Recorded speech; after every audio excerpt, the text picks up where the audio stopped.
Hey y'all, and welcome back to Old Iron Talk. I'm your host, Callie Gurdon, And I'm your producer, Michaela. and today we're talking with Jason from Pennsylvania.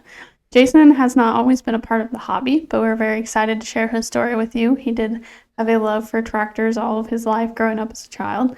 So, Jason has an interest in collecting Ford tractors. He had a love for the 8N, 2N, 9N series tractors. So, he's going to share a little bit of information about those with us and show us his restorations as well. Michaela, I think you have a fun fact to go along with that. I do. I found out that the Ford 2N evolved into the Ford 8N, which officially started its production in 1947 and was made through 1952. Very cool. A lot of companies did that. They took one tractor that they had and they tried to make it better in some way, and that's what led to the new model of those tractors. So that's a fun fact. That is fun. Very cool. I have other facts that's not tractor facts. Okay, I'm ready. I really want snow. Snow? Yeah. Me too. You know, a lot of people got snow last week, but we did not. That's just rude. It's kind of rude. Yes, kind of depressing. I wish So- we had snow. If you got snow and you're one of our listeners, let us know in the comments how much you got, if you love it, if you hate it. I require it for Christmas. I love to have snow at Christmas time. But We haven't for the last couple of years, though. mm-hmm. Nope. Yeah, send us pictures of your snow so we can pretend like we're there. Yeah, we'd love that. Okay, so now we'll stop boring you guys to talk about snow, although I love snow. And we'll get to talking with Jason. All right, so today we're here with Jason, and he's going to tell us a little bit about his collection and his restoration projects that he's had, and just give us a little history behind his interest in the collecting world. So, Jason, can you kind of start off by telling us a little bit about yourself? Well, I've been in love with tractors all I can remember. I'm from Southwest Pennsylvania, about Okay. 40 miles out of Pittsburgh. From a very young age, I never farmed or anything. We have, somewhat of a rural area around us, so everybody kind of had a tractor. Every neighbor had tractors just to maintain their property. So, like any other little boy, I started out with, toy trucks and tractors, and then naturally the bigger things caught my attention. But I never really, there was never really a defined moment where I was like, wow, it just happened. I never even went to a show really until probably, I don't know, like the early 90s. I don't know how Okay. long it is, but it's just something that's always really caught my attention. Then once you gain a little bit of knowledge about them, and the history is what really got me hooked on a lot of the old. So, when you started collecting or getting interested in it, did you have a favorite brand that caught your eye, or what really stood out to you? Not really. I like them all. I have all kinds of manufacturers and models in my collection. I really don't. Uh, the Ford tractors, the Ford N series. I guess if I had to pick a favorite, would probably be them. Only because that's what I grew up with. Ever since I was born, my parents had a Ford 2N, a 1946. They bought that a little bit before I was born. My father grew up with a 1945 Ford 2N, which we still have. So I was always around those, and I know them inside and out. If you look at my YouTube channel, uh, I have a lot of videos on how to restore those from the ground up. I mean, literally every bolt was turned on the one that I did. So if I had to pick a favorite, I do have a soft spot for the Ford N series. Okay, that's fair. Now, you said you have a YouTube page. Can you kind of let everybody know where they can find you? My channel name is Jason One PA. That's just the number one, Jason One PA. Um, it's kind of a long story how I got involved in that. Like most people that have a YouTube channel, you start by watching other people, right? Yep. And you kind of get an idea of what you would like to do if you had the opportunity to do that. And I got in contact with another YouTuber that's down in Texas. His name's Ron. His channel name is Vidman008.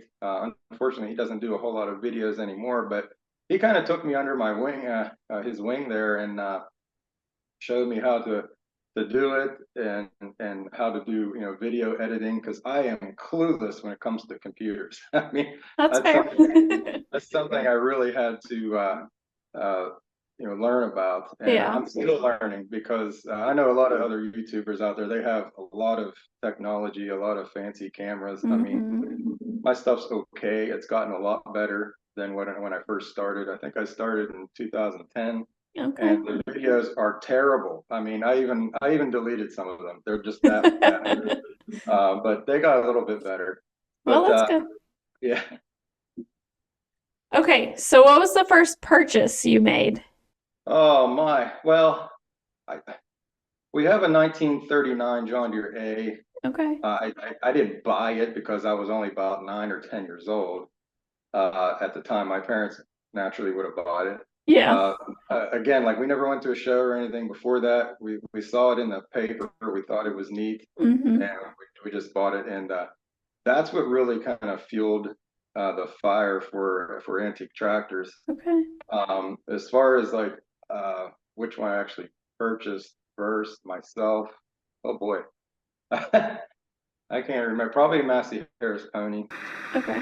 Um, but yeah, I was very young, and unfortunately, my parents they went along with it. They supported my new addiction, I guess, and they would even take me to tractor shows and everything. I mean, they liked them too, but I think I'm on a little bit higher level than them. Mm-hmm. That'll happen sometimes, but that's okay. Okay, so I know you submitted a picture of was it a 1948 Ford 8N that you had said you had rescued from a neighbor's field. Can you kind of give us the history behind that? So my neighbor slash friend, we went to school together. He's the same age as me. He got that tractor. I think we were teenagers to just mow, and he just thought it was neat. And unfortunately, it sat for something in the distributor went, and it sat under a tree probably for we're guessing at least 12 years, maybe a little Okay. longer. And finally, it was one of those. Well, I'm going to fix it up one of these days. Yeah. But it never happened. So finally, he says, if you want it, come and get it. So I got it, and it was bad. I mean, it was the rims were just rotting off the wheel. I mean, I went to move it, and I can't believe I actually got it on the trailer without it falling apart. Um, Sadly, some of the hood started to rot. Just caught it just in time. It's not too bad, very easily fixable. But I went and I made some YouTube videos on that as well. Just totally tore the whole rear end apart. There was a lot of nasty muck and goo in the I bet. transmission. I would imagine so. And then I ended up, I think, about a year or two ago, I went and put a Sherman auxiliary transmission in it. I did a video on that as well. A lot of people have an interest in that because, well, they make them go really fast. And that was a pretty big successful video, I'd say. There's quite a few people who have watched that, and that was a fun little project to do. I bet. So as far as like restorations go, how did you learn to do that? Were you kind of self-taught? Did your dad teach you along the way? Or how did you learn? Mainly self-taught. I mean, my dad, knows his basic things like tune-ups and stuff. Mm-hmm. As a little kid, I caught on to that quick, but he never really got too much into like engine rebuilding and everything. So I kind of just I learned on my own. When I was little, I used to mess around with like little lawnmower engines and everything to get just to see what they're like. Mm-hmm. I tore apart everything when I was little. Did Clocks, you? anything. I was always fascinated about how things work. So it just kind of developed from there. In high school, I did go to a Votech school, Okay. which sadly wasn't the best school in the world, but it did teach me some things. But yeah, just mainly learn by myself, trial and error, ask people, read about it. I mean, that's a good way to learn. Yep. Okay, so what was the first tractor then that you did a complete restoration on? That would have been the 1952 Massey Harris Pony. Okay. That would be my first nut and bolt restoration where I really got serious and tore that down to nothing and rebuilt that. There was a big learning curve with that. It was kind of a funny story. Well, it's funny now. At the time, it wasn't. But when I put it all back together, I was getting a clutch noise, like a clatter when I would leave out the clutch lever, and it was driving me crazy. And long story short, I had that tractor apart, split 13 times until I finally got it right. Oh my word. That's when I learned all about needing your flywheel and pressure plate resurfaced to get it true. Hmm. So I didn't know anything about that at the time, but now I do. And every tractor I've done since then, I've never had that problem. So Well, that was a hey, hard lesson to learn, but it's kind of a funny story now, but gotta learn somehow. that's right. Okay, so when you do restorations, do you do everything then from like paint to engine work to transmission? Like you will do the complete process. Everything except machine work. Okay. That's because I just don't have the equipment or quite the knowledge. I'm no Mhm. machinist by any means, but yeah, other than that, I do the paint. I'm not a painter, but it can look good, and I do okay there. It's an art. It really takes Mhm. some time and a lot of experience. Again, trial and error. Sometimes you have to sand it down and do it over again. It just doesn't Mhm. come out quite right. But yeah, I do pretty much everything. Okay. Now, do you have like a shop at your house that you do this in, or where do you do these projects?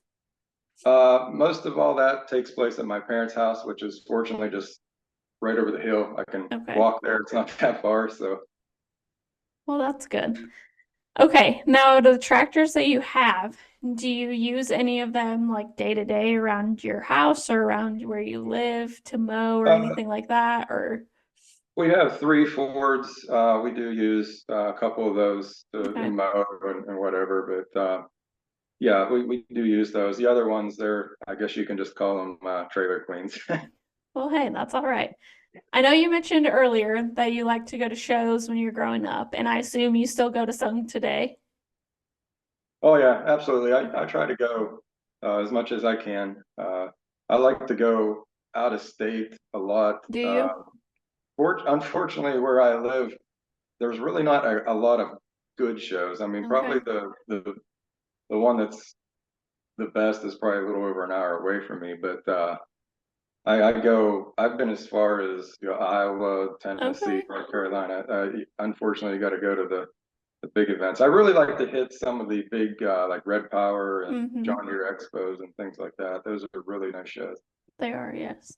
So, out of the shows you've been to, what was the top show you think you visited so far?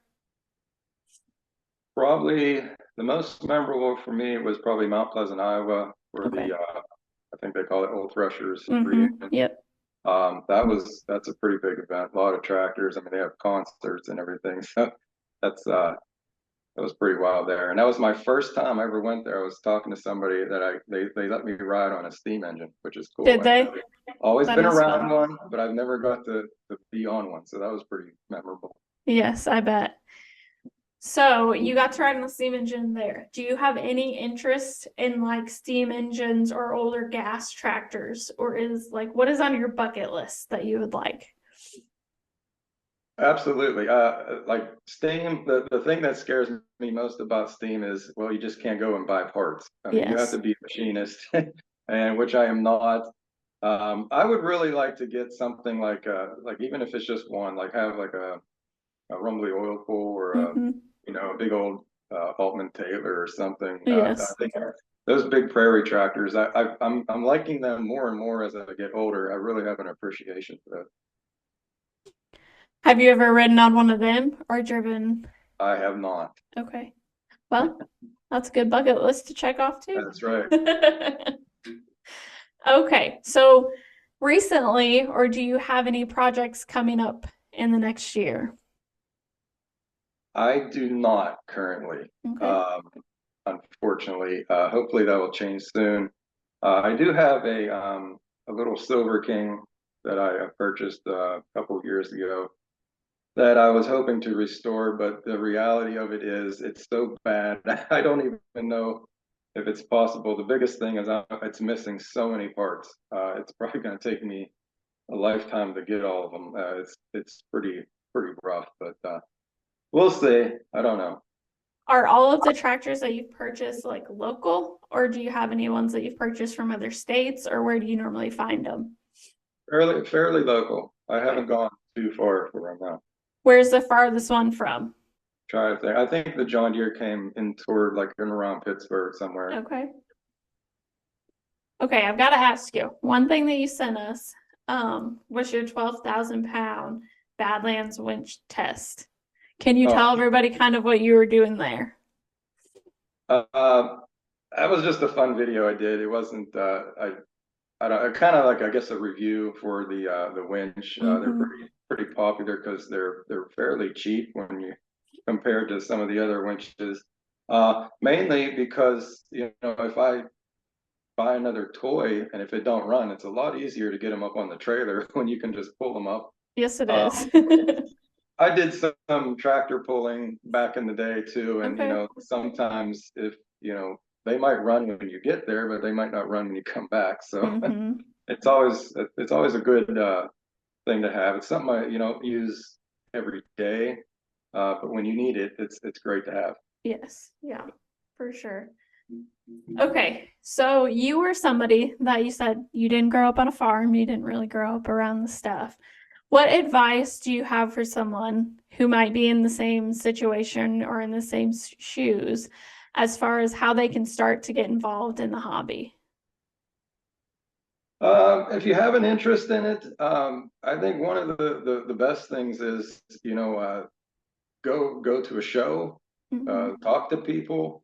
If there's a particular tractor or model that really catches your eye, look into it. Again, ask people. Again, the internet's great. I don't know what we did before the internet. I mean, you can track down parts, anything. My suggestion to anybody that wanted to get into it, though, pick a tractor that is easy to find parts for. Mm-hmm. Like the little Fords, you can pretty much build one from a catalog. I mean, that's how many parts are available. Same with International, John Deere. They're pretty common tractors. Yes, You don't want your first tractor to be something that you have to make parts and everything. It'd be a little overwhelming. that would be very yes. All right, I've got to ask too. So obviously you collect tractors. Do you have any interest in collecting like toys or memorabilia, signs, anything like that? I have a little bit, but not a whole lot. I do like that stuff. Unfortunately, a lot of those signs and everything cost a fortune. I mean, Yes, they do. I'm sure you've watched the auctions and everything, Mm-hmm. and I don't. For me to put thousands of dollars sometimes in a sign, I would sooner put it into a tractor and be able to drive it. That's fair. You can't drive a sign or take it to a show and No, people enjoy it. So that is fair. I know it's kind of insane sometimes. yeah, It blows my mind. I don't understand it, but maybe one day. yeah.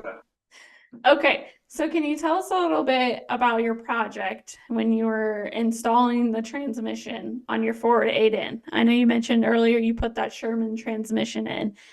What was entailed in that project? Well, for those who may not know what that is, all it is it's literally about that big. It's not big. It's an extra transmission that fits into the bell housing of the Ford N series. You have to split the tractor to get it in.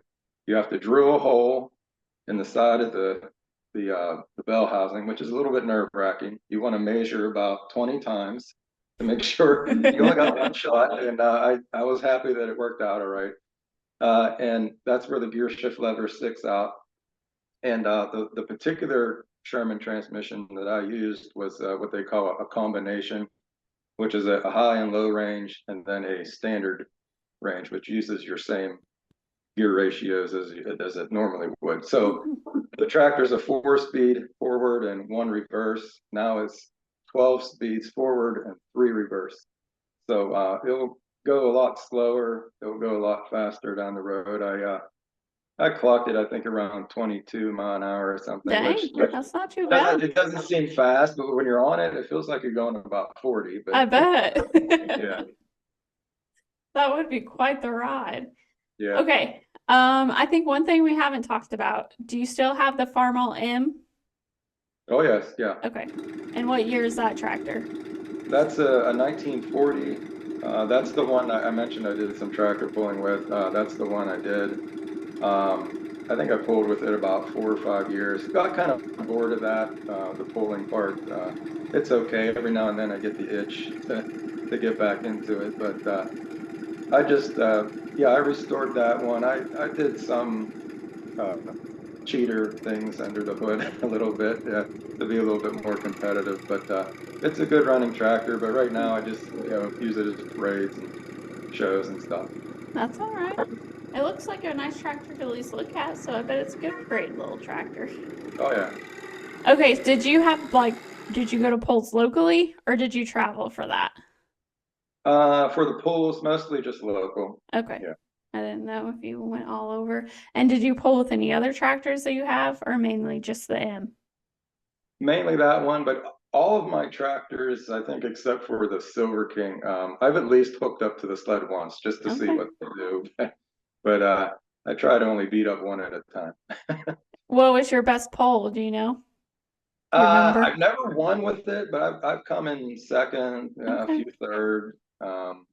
Actually, one of the little Fords, I took that just as something fun to do, and I actually did really well with that. I got every time I go out, I at least place. So I don't Okay. know. The one I put all the work and effort into wasn't as good as the one that I just showed up with. I mean, that sounds about right. Yeah. Seems to be how it goes for a lot of things. Yeah. Okay.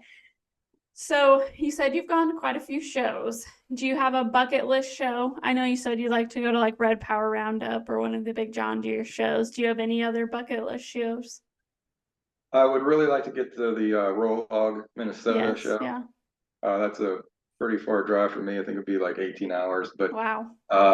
it would definitely, that one. I'd like to go to the Florida Flywheelers Mm-hmm. down in Florida. Oh my, what else? There's a lot of big shows out west. There is, yes. You can't really go wrong. Just pick one, I guess. Yeah, there are so many shows all over. When you're attending these shows, have you ever had an interest in like hit or miss engines?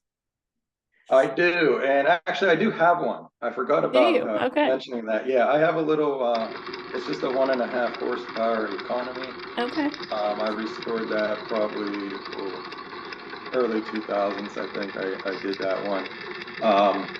I know nothing about them. I mean, I know a little bit. Fortunately, there was a guy I knew that was really into them. He kind of helped. I bought that at an auction. That was my first auction buy I ever did. I really don't care for auctions, but I'd sooner just go and talk to the owner and buy it that way. But he was there and said, this is a pretty good one. Go ahead and buy it if you want. So I did, and I do like them. Again, back almost like the signs that we were talking about before. That some of them can bring in some crazy money, and again, Yes. if I'm gonna spend a lot of money on something, I want to be able to drive it. Mm-hmm. If I have an opportunity to pick up another one, another engine fairly cheap, I'd do it. But it's not really high on my list. That's fair. I agree with you there. I do like the engines. I think they're cool, and I think the history behind them is cool.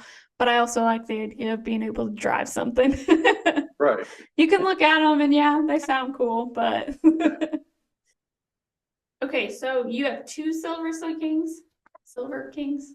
Yes, correct. Okay. Yeah, one's fully restored, and the other one's a basket case. And the other one's a basket case. Okay. So with the Silver Kings, I know they weren't obviously as common. When you were restoring that tractor, did you have any issues with it? Do you think it was pretty easy to restore? Do you think it's an easy tractor to operate? I personally think it's awkward to drive. Yeah. I don't know. A lot of people uh, don't agree with that. I don't. To me, it's a one of them tractors you want to be out in a big field where you just let out the clutch and go. Go. Yeah.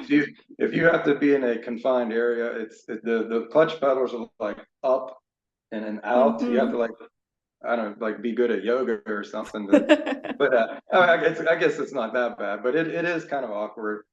As far as restoring it, it was a little bit of a challenge to find some of the parts. Like I mentioned before, if somebody Mhm. wants to get into the hobby, don't start with a Silver King, maybe.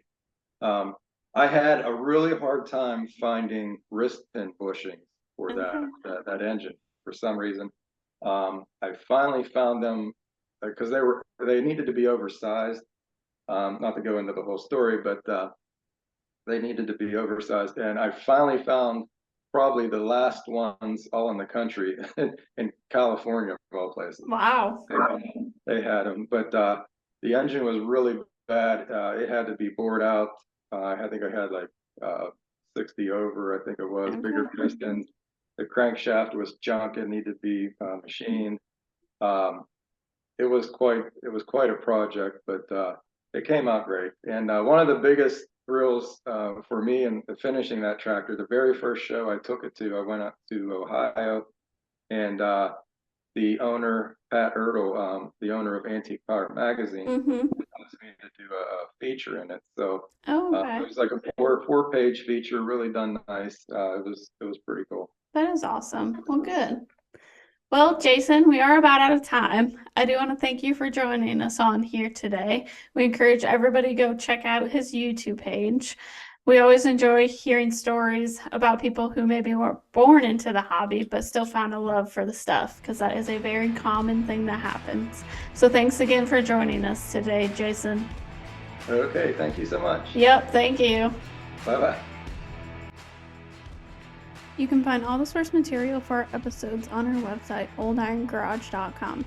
We encourage everyone to join us on Old Iron Garage and connect with other collectors. Again, we would like to thank Jason for joining us today. We really enjoyed learning about his collection and hearing about his stories while restoring these tractors. We encourage everyone to give him a follow on his YouTube at Jason1PA. Don't forget to submit your collection photos to info@oldirongarage.com to be featured at the end of our episodes.